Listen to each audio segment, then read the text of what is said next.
नमस्कार दोस्तों, Praveen classes YouTube channel में आप सभी का एक बार फिर से मैं प्रवीण सत्संगी सर बहुत बहुत स्वागत करता हूं।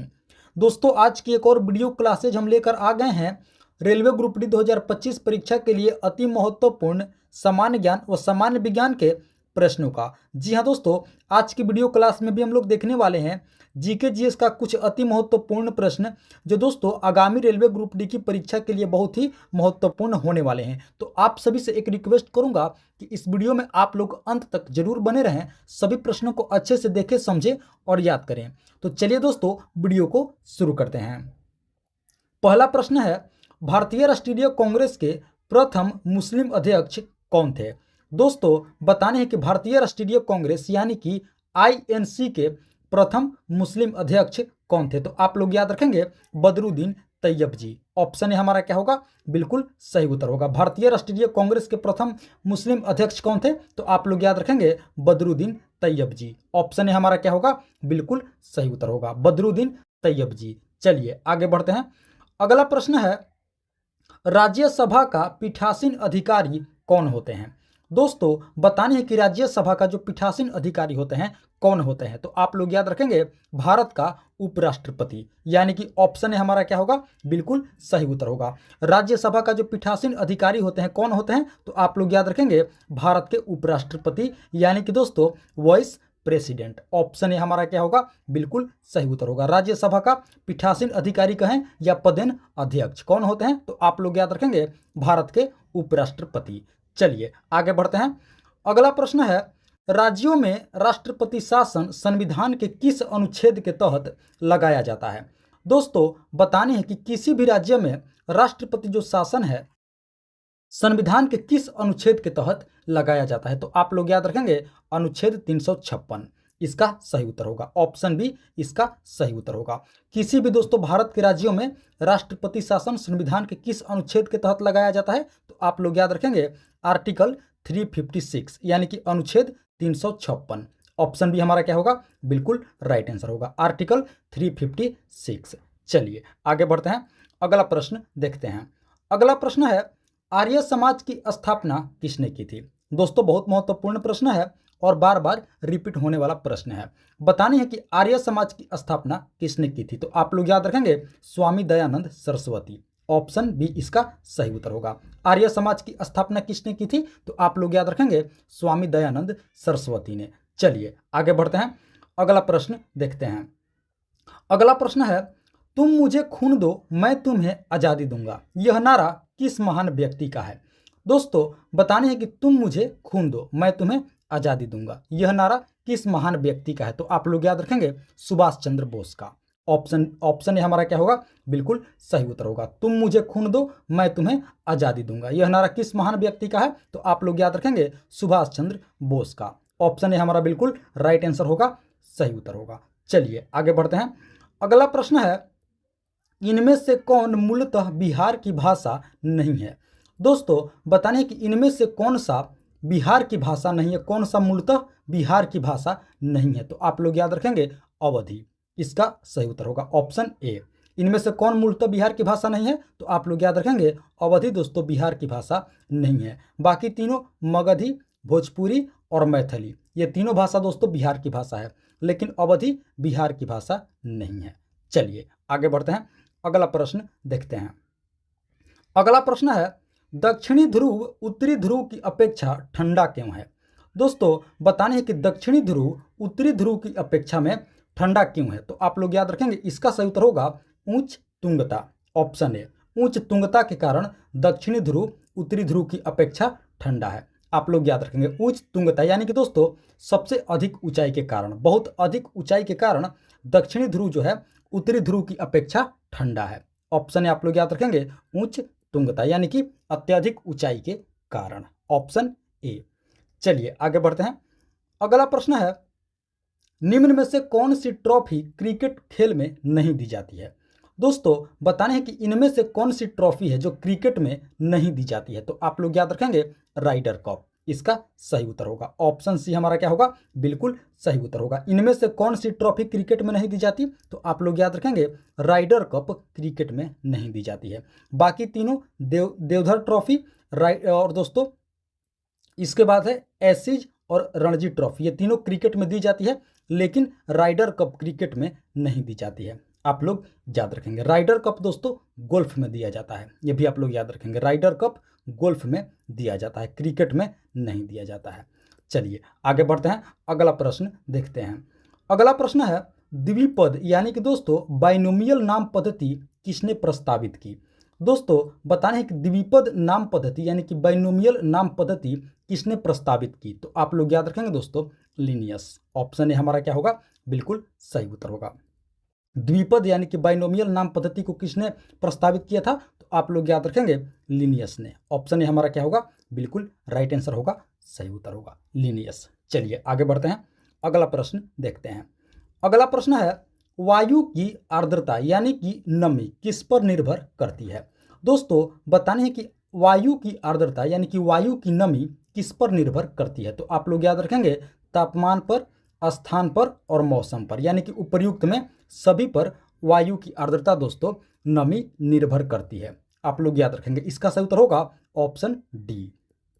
आप लोग याद रखेंगे उपर्युक्त में सभी पर वायु की आर्द्रता यानी कि नमी निर्भर करती है, तापमान पर, स्थान पर और मौसम पर। तो ऑप्शन डी इसका क्या होगा, बिल्कुल सही उत्तर होगा, उपर्युक्त में सभी।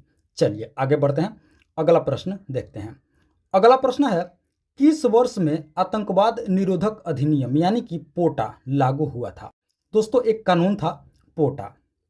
बताने कि यह अधिनियम या कानून किस वर्ष लागू किया गया था। आतंकवाद निरोधक अधिनियम, the prevention of terrorism act, बताने है कि किस वर्ष लागू हुआ था। तो आप लोग याद रखेंगे दोस्तों, इसका सही उत्तर होगा दोस्तों 2002 ईस्वी में। ऑप्शन सी, पोटा को दोस्तों 2002 ईस्वी में लागू किया गया था। पोटा इसका मतलब होता है आतंकवाद निरोधक अधिनियम, the prevention of terrorism act, यानी कि पोटा किस वर्ष लागू हुआ था। तो आप लोग याद रखेंगे 2002 में, ऑप्शन सी। चलिए आगे बढ़ते हैं, अगला प्रश्न देखते हैं।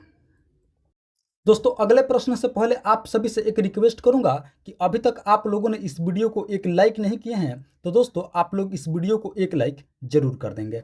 साथ ही साथ प्रवीण क्लासेज यूट्यूब चैनल पर आप लोग पहली बार विजिट किए हैं, तो दोस्तों इस चैनल को आप लोग जरूर सब्सक्राइब कर लेंगे इसी तरह का महत्वपूर्ण प्रश्नावली वीडियो प्रतिदिन देखने के लिए। और हाँ दोस्तों, इस वीडियो में आप लोग अंत तक जरूर बने रहेंगे, सभी प्रश्नों को अच्छे से देखेंगे और याद करेंगे। आगे दोस्तों और भी बहुत ही महत्वपूर्ण प्रश्न होने वाले हैं। चलिए अगला प्रश्न देखते हैं।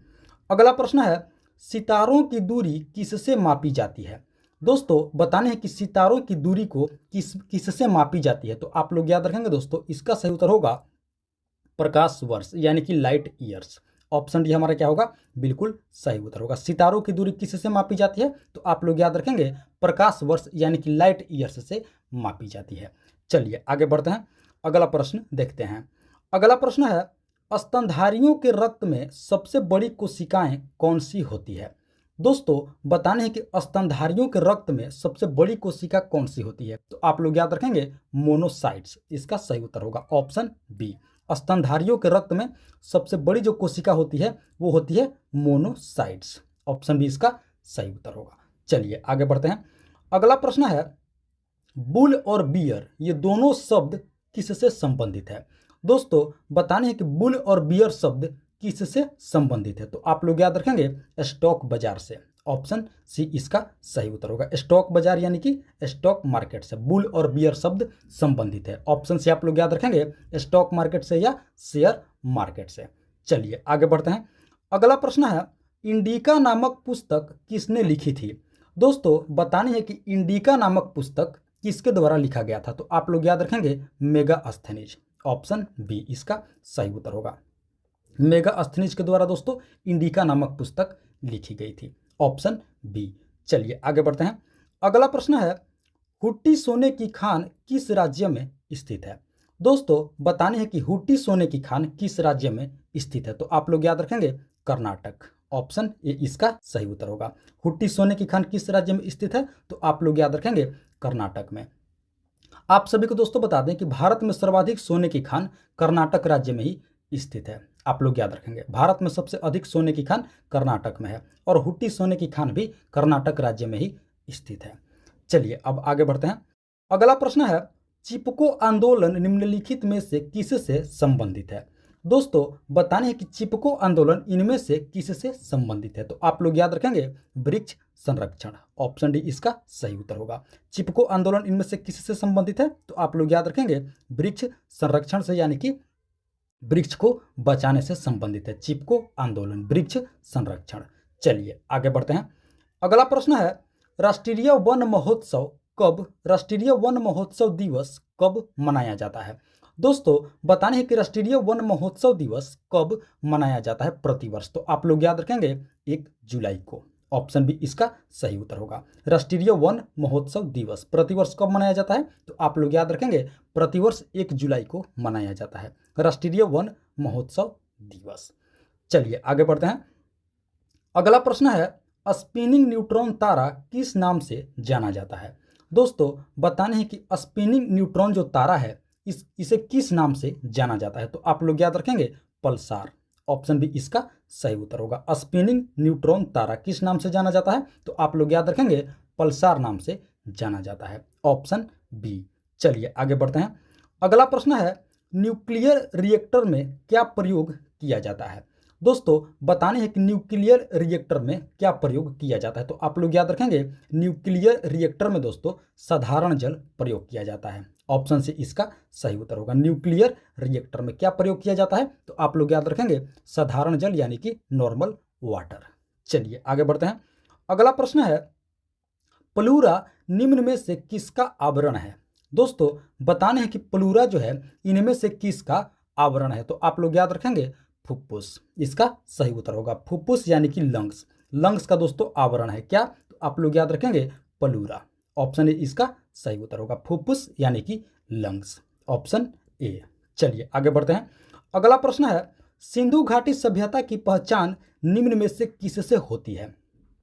दोस्तों बताने हैं कि सिंधु घाटी सभ्यता की जो पहचान है इनमें से किससे होती है? तो आप लोग याद रखेंगे शहर योजना प्रणाली से। ऑप्शन डी इसका सही उत्तर होगा। आप लोग याद रखेंगे सिंधु घाटी सभ्यता की जो पहचान होती है किससे होती है? तो आप लोग याद रखेंगे शहर योजना प्रणाली से। Option D. चलिए आगे बढ़ते हैं। अगला प्रश्न देखते हैं। अगला प्रश्न है पीछे की ओर उड़ने वाला एकमात्र पक्षी कौन सा है?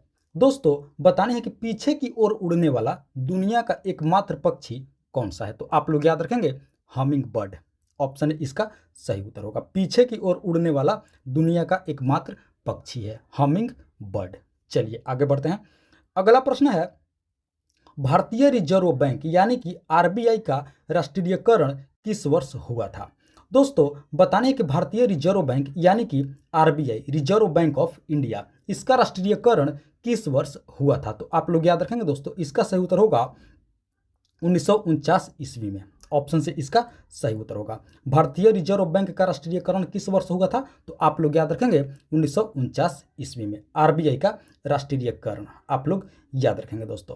चलिए दोस्तों आप लोग हमें कमेंट करके बताइए कि भारतीय रिजर्व बैंक की स्थापना कब हुई थी? इसका जवाब आप लोग हमें कमेंट करके जरूर बताएंगे, यानी कि आरबीआई की स्थापना कब हुई थी। और राष्ट्रीयकरण आप लोग याद रखेंगे 1949 ईस्वी में हुआ था। Option C. चलिए आगे बढ़ते हैं। अगला प्रश्न है भारत के 15वें प्रधानमंत्री निम्नलिखित में से कौन है? दोस्तों बताने हैं कि भारत के 15वें प्रधानमंत्री इनमें से कौन है? तो आप लोग याद रखेंगे श्री नरेंद्र मोदी। ऑप्शन है इसका सही उत्तर होगा। श्री नरेंद्र मोदी दोस्तों भारत के 15वें प्रधानमंत्री हैं। ऑप्शन है आप लोग याद रखेंगे श्री नरेंद्र मोदी। चलिए आगे बढ़ते हैं। अगला प्रश्न है रेडियम निम्नलिखित में से किस खनिज से प्राप्त किया जाता है? दोस्तों बताने हैं कि रेडियम इनमें से किस खनिज से प्राप्त किया जाता है? तो आप लोग याद रखेंगे पिच ब्लेंड से। ऑप्शन डी इसका सही उत्तर होगा। पिच ब्लेंड से दोस्तों रेडियम को प्राप्त किया जाता है, आप लोग याद रखेंगे। Option D pitch blend. चलिए आगे बढ़ते हैं। अगला प्रश्न है तवांग मठ कहाँ स्थित है? दोस्तों बताने हैं कि तवांग मठ कहाँ स्थित है? तो आप लोग याद रखेंगे अरुणाचल प्रदेश में। ऑप्शन सी इसका सही उत्तर होगा। तवांग मठ कहाँ स्थित है? तो आप लोग याद रखेंगे अरुणाचल प्रदेश में स्थित है तवांग मठ। आप सभी को दोस्तों बता दें कि तवांग मठ बौद्ध धर्म से संबंधित है। आप लोग याद रखेंगे तवांग मठ बौद्ध धर्म से संबंधित है। और दोस्तों यह दुनिया का सबसे बड़ा बौद्ध मठ है, ये भी आप लोग याद रखेंगे। दुनिया का सबसे बड़ा बौद्ध मठ है तवांग मठ किस राज्य में स्थित है? तो आप लोग याद रखेंगे अरुणाचल प्रदेश में स्थित है। ऑप्शन सी इसका सही उत्तर होगा। चलिए अगला प्रश्न देखते हैं।